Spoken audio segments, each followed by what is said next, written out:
Nós estamos falando, queridos, na verdade, durante esse ano inteiro, nós iremos falar sobre metamorfose, sobre essa transformação, essa mudança. E eu pesquisei aqui o que é metamorfose, e nós iremos dividir, na verdade, durante 2 semestres, né? O primeiro semestre nós iremos falar sobre alguns temas de metamorfose, tudo envolvido em metamorfose, e no segundo semestre também. Então, não faltem, não percam, comprem lá um caderno ou no seu bloco de notas. Se você for um cristão verdadeiro, só for pegar o celular para anotar no bloco de notas, você pega o seu celular, anote, porque nós temos grandes expectativas para esse ano, do que Deus ele deseja fazer nos nossos corações, e chega de ser igual, né? Precisa ser transformado a cada dia mais à semelhança de Deus. Então anote, viva isso que é pregado aqui todos os sábados, porque Deus ele tem algo muito especial para as nossas vidas nesse ano de 2019. Vocês creem nisso? Amém. E aí eu pesquisei o que é metamorfose, e o nosso amigo Google, ele nos deu o seguinte: metamorfose, mudança relativamente rápida e intensa de forma, estrutura e hábitos que ocorrem durante o ciclo de vida de certos animais. E aí ele deu um exemplo da lagarta e borboleta, que eu acredito que seja o que nós mais conhecemos, né? Está até na foto, um banner bonito. E adequando a nós, queridos, a mudança do ser humano seria uma mudança completa de uma pessoa. Então hoje nós nos encontramos de uma maneira. Hoje você tem alguns pensamentos, hoje você tem algumas formas de pensar, hoje você toma algumas decisões que muitas vezes é diferente daquelas que você tomava alguns anos atrás. Quando você era criança, você não tinha responsabilidades. Agora você está crescendo, você começa a ter mais responsabilidades. Então quando você está aí, sei lá, na 8ª série, no primeiro ano do médio, você já tem você tem outras responsabilidades. Você precisa estudar, você precisa muitas vezes fazer o seu inglês e já começar a se preparar para esse mercado de trabalho que é tão competitivo. A nossa mente, ela vai mudando, e a nossa vida, ela vai mudando, e nós vamos muitas vezes se adequando com as fases que nós estamos vivendo. Mas existe 2 influências, existe 2 transformações que nós podemos viver. A primeira transformação é aquela que nós acreditamos que é a certa, e realmente ela é a certa, que é a transformação que vem de Deus. Nós que somos cristãos, que amamos a Deus, nós queremos ser transformados por Deus, porque na verdade existe no coração de Deus algum eu e algum você que Deus sonha que nós venhamos a ser. Mas existe também uma transformação que o inimigo ele quer que nós venhamos a viver, e muitas vezes por conta do pecado nós acabamos tendendo a querermos, muitas vezes intencionalmente, sermos transformados pelo inimigo. E existem essas 2 influências que tentam nos conduzir, e na verdade muitas vezes nós esquecemos a de Deus, nós achamos que a de Deus ela é difícil demais, nós acreditamos que essa transformação que Deus sonha, ela não é para mim, ela é para os apóstolos, ela é para os homens da Bíblia. Eu sou um pecador, eu luto com os meus pecados todos os dias, eu consigo me manter firme durante uma semana, mas chega um determinado tempo que eu não aguento mais e acabo fazendo aquilo que eu não deveria fazer. E você hoje, qual transformação você está permitindo que domine o seu coração e domine a sua vida? E hoje em específico nós iremos falar sobre as influências da amizade. Hoje em dia nós vivemos tempos de relacionamentos líquidos, nós vivemos tempo de pessoas descartáveis, nós vivemos um tempo onde nós temos, 800 amigos no Facebook e achamos que todos são os nossos amigos. Nós acabamos caindo nessa de que o nosso Facebook realmente tem amigos de verdade, ou no nosso Instagram, as pessoas que curtem as nossas fotos e comentam lá, elas realmente amam a gente, elas realmente, se necessário, pagariam um preço por nós, e nós acreditamos nessa. Nós muitas vezes vivemos falsas intimidades, Nós acreditamos em pessoas que não deveríamos acreditar, nós andamos com pessoas que não deveríamos andar e achamos que essas pessoas são as certas, que essas pessoas são as verdadeiras.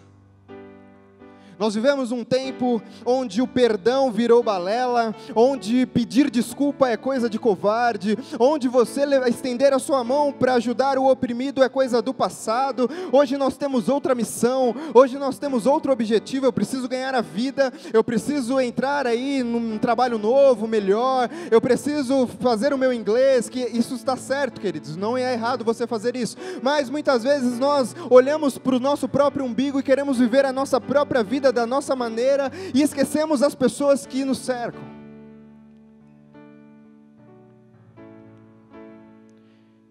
E aqui hoje existem dois tipos de pessoas que foram transformadas mais por sentimentos errados, e talvez seja você que está olhando para mim aqui. O primeiro tipo de pessoas são aquelas que tiveram suas amizades perdidas e por trauma não querem fazer novas. Está bom assim, no meu cantinho quietinho, sem ninguém me perceber.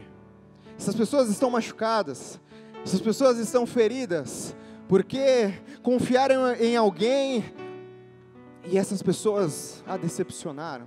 Essas pessoas, elas colocaram a sua confiança na sua melhor amiga ou no seu melhor amigo, e aconteceu coisas ali que ela não gostou, e ela prefere se ausentar, e não mais ter amigo. Eu nunca mais vou fazer novos amigos, eu nunca mais quero confiar em ninguém, eu não quero mais viver essas amizades, está tudo bem do jeito que está, eu vou para a minha escola, eu conheço pessoas de lá, eu vou para a igreja, eu louvo a Deus e depois eu vou embora.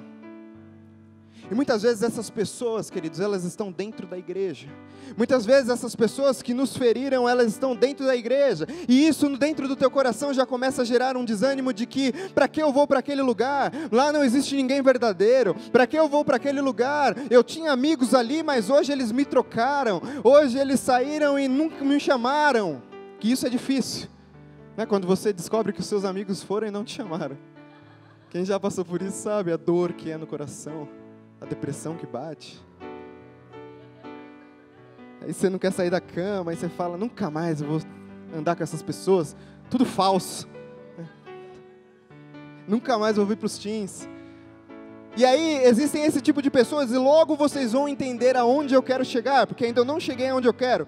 E o segundo tipo de pessoas são aquelas que possuem amizades, mas estão feridas e por conta disso não acreditam mais em relacionamentos verdadeiros. Acabei falando os dois em um só. Ninguém mais presta, só existe gente falsa nesse mundo. Então existem esses dois tipos de pessoas. As primeiras pessoas são aquelas que tiveram as amizades perdidas e que hoje elas não querem mais fazer novas amizades. E existem aquelas que foram feridas, foram machucadas e não acreditam mais em amizade verdadeira. E eu quero que você abra sua Bíblia aí no livro de João, Evangelho segundo João. Nós vamos ler o capítulo 9, a partir do versículo 18. É uma situação muito interessante que acontece aqui, que nós muitas vezes colocamos isso nos nossos relacionamentos. João capítulo 9, a partir do versículo 18.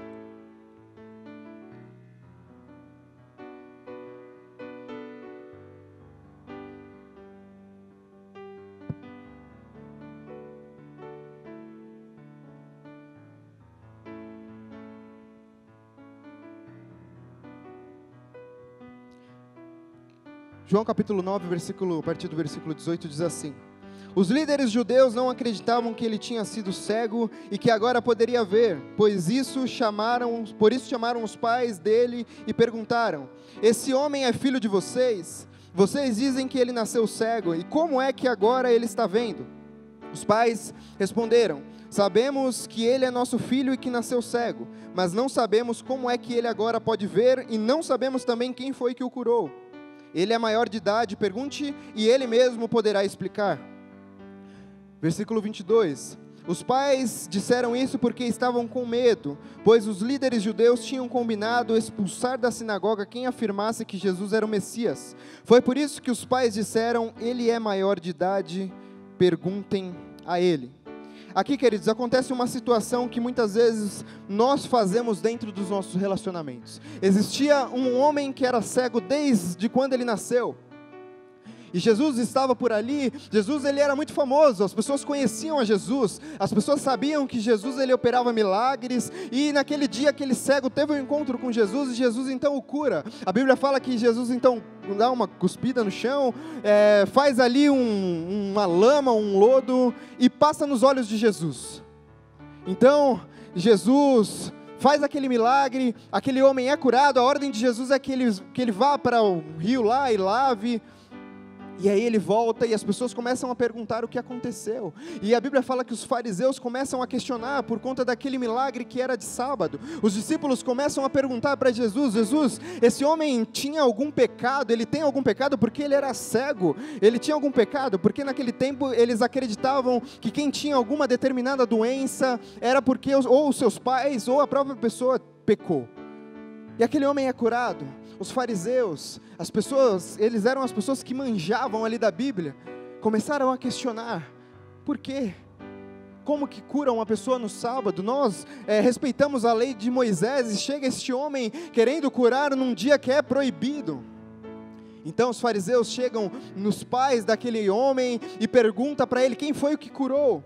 Então os pais daquele menino, daquele homem, ele se ausenta por medo, porque eles poderiam ser expulsos da sinagoga.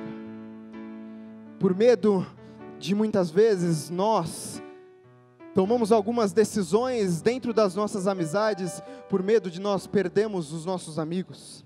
Nós nos ausentamos da verdade por conta do medo de não sermos aceitos da maneira que nós somos.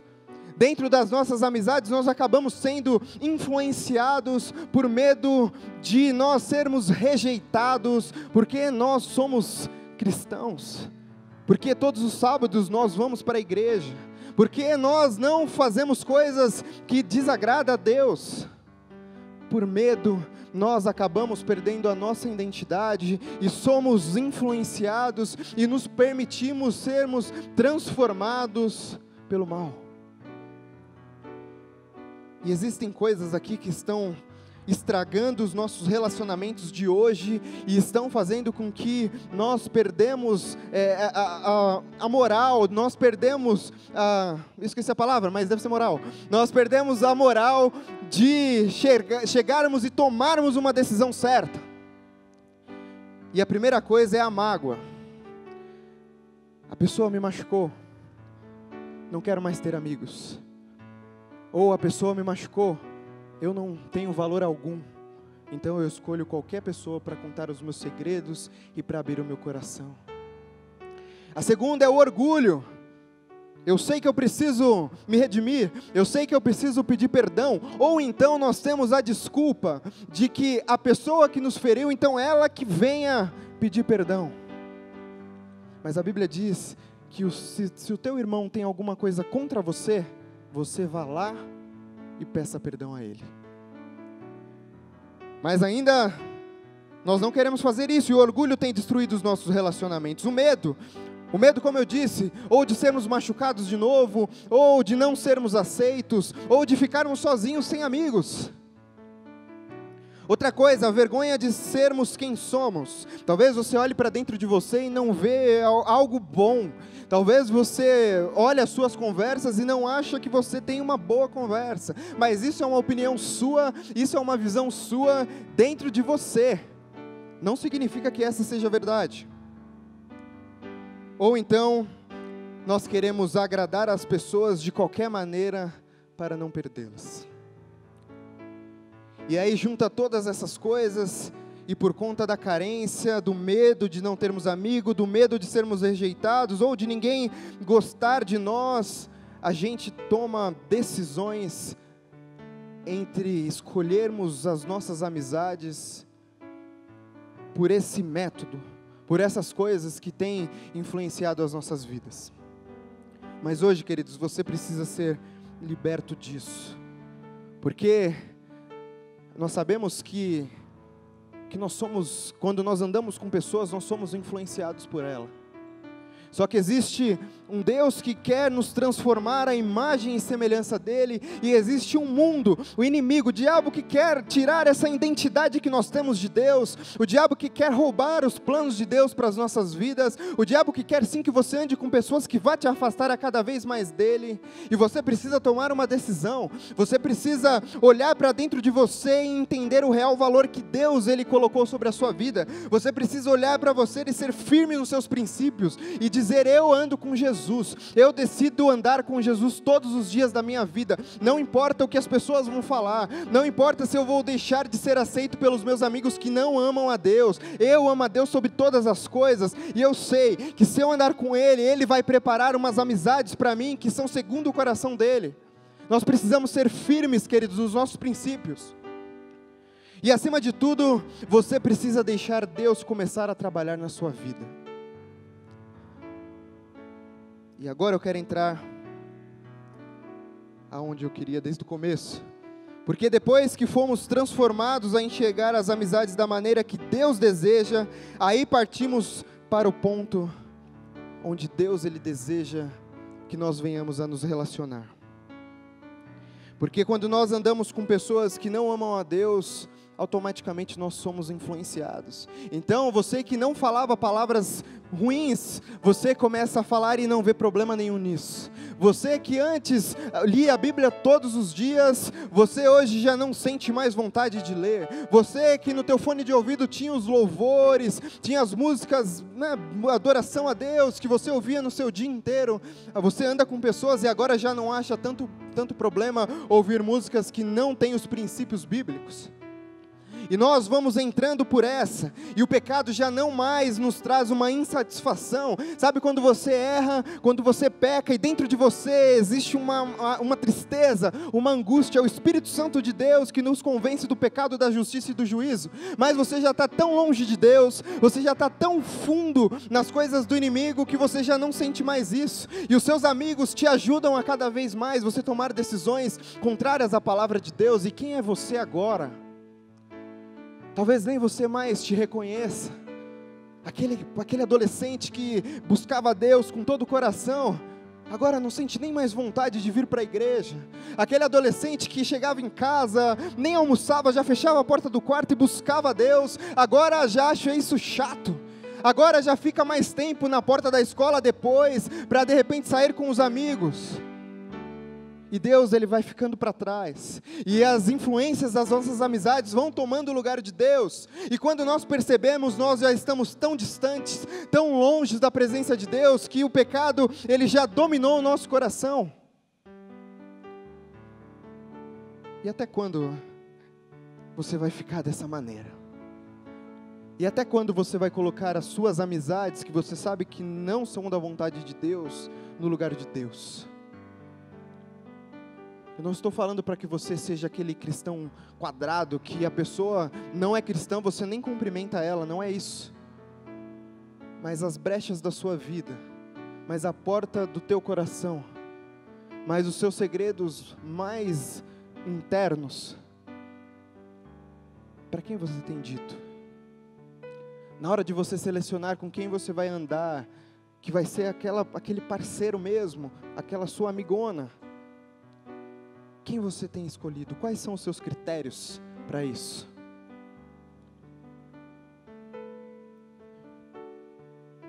E é isso que eu desejo que vocês se perguntem todos os dias. Com quem eu tenho andado? Essas pessoas que têm me cercado, essas pessoas que eu tenho confiado, elas têm me influenciado para o bem, ou elas estão me influenciando para longe da vontade de Deus? Se a sua resposta na grande maioria for, estão me influenciando para longe da presença de Deus, tome uma atitude hoje, de eu não vou andar mais com pessoas que me afastam de ter um relacionamento verdadeiro com Deus. Eu não quero mais abrir o meu coração para quem vai me dar conselhos que sejam contra a vontade de Deus. Deus, Ele é a prioridade para a minha vida. Deus, Ele é o principal do meu coração. Só que nós estamos trocando Deus, nós estamos trocando uma vida de santidade, nós estamos trocando essa intensidade de relacionamento com Deus por conta de pessoas que nos influenciam para longe da vontade de Deus, e nós estamos caindo na armadilha do inimigo, que ele tem preparado pessoas para nos tirar do foco, para nos tirar do objetivo. Queridos, palavrão continua sendo pecado, sexo antes do casamento continua sendo pecado, ficar beijando aí por aí continua sendo pecado. Não é porque o seu amigo faz na tua escola, ou porque é muito bonito as pessoas que fazem, que vai deixar de ser pecado. A gente precisa ficar com o que a Bíblia diz.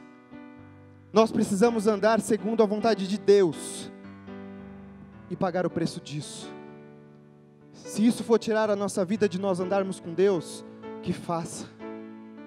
Mas nós preferimos andar com Deus do que ficarmos uma distância curta da presença dEle.